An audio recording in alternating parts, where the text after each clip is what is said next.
નમસ્કાર ગુજરાતી મિત્રો, મારી ચેનલ ગુજરાતી જ્ઞાનમાં ફરી એક વખત તમારું સ્વાગત છે। મિત્રો, હું તમને આજે ભગવાન શિવના 19 અવતાર વિશે થોડું કહીશ, તો વિડીયો આગળ વધારું તે પહેલાં જલ્દીથી વિડીયો લાઇક કરી સાથે ચેનલ સબસ્ક્રાઈબ કરી બેલ આઇકનને દબાવો, જેથી કરીને મારા નવા વિડીયોનું નોટિફિકેશન તમને મળે સૌથી પહેલાં। મિત્રો, ભગવાન શિવનો આદિ કે અંત નથી, તે ત્રણેય લોકનો રચયિતા છે। ભગવાન શિવે ઘણા અવતાર લીધા છે।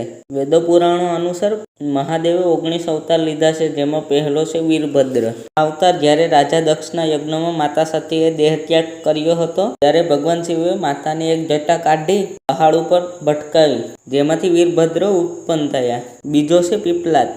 માનવ જીવનમાં ભગવાન શિવના આ અવતારનું ઘણું મહત્વ છે, તેમને દિવસમાં એકવાર યાદ કરવા જોઈએ। ત્રીજો અવતાર છે નંદી અવતાર। ભગવાન શિવ બધા જ જાનવરોનું નિરીક્ષણ કરે છે। નંદી કર્મનું પ્રતીક છે। નંદીનો અર્થ એ છે કે કર્મ જ જીવનનું મંત્ર છે। ચોથો અવતાર છે ભૈરવ અવતાર।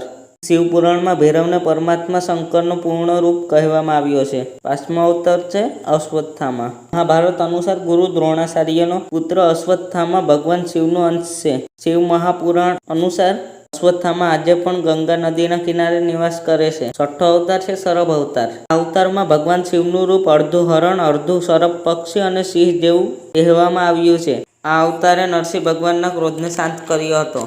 સાતમો અવતાર છે દ્રૌપદી। મુનિ વિશ્વાનંદે કાશી ભગવાન શિવની તપસ્યા કરી, તેથી ભગવાન શિવ પ્રસન્ન થયા અને મુનિ વિશ્વાનંદના ઘરે પુત્ર ઉત્પન્ન થયો। તે બાળકનું નામ પિતામહ બ્રહ્માએ દ્રૌપદી આપ્યું। આઠમો અવતાર છે ઋષિ દુર્વાસા। ઋષિ દુર્વાસાનો અવતાર પણ મુખ્ય છે। ધર્મગ્રંથ અનુસાર સતી અનુસૂયાના પતિ મહર્ષિ અત્રિએ બ્રહ્માજીના કહેવા પર તેમની પત્ની સાથે પર્વત પર પુત્ર કામના કરી અને તેમને ઋષિ દુર્વાસાનો જન્મ થયો। નવમો અવતાર છે હનુમાનજી। ભગવાન શિવના બધા જ અવતારોમાં હનુમાનજીને શ્રેષ્ઠ માનવામાં આવ્યો છે।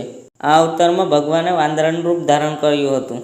દસમો અવતાર છે રિષભ અવતાર। આ અવતારમાં ભગવાન શિવે ભગવાન વિષ્ણુના પુત્રની મદદ કરી હતી। 11મો છે યતિનાથ। ભગવાન શિવે યતિનાથનો અવતાર લઈને અતિથિ દેવો ભવનું મહત્વ સમજાવ્યું। 12મું છે કૃષ્ણ દર્શન। ભગવાન શિવે યજ્ઞ અને ધાર્મિક કાર્યોના મહત્વને સમજાવ્યા। 13મો અવતાર છે અવધૂત। ભગવાન શિવે અવધૂત અવતાર લઈને ઇન્દ્રનો અભિમાન તોડ્યો હતો। 14મો છે ભિક્ષુવર્ય।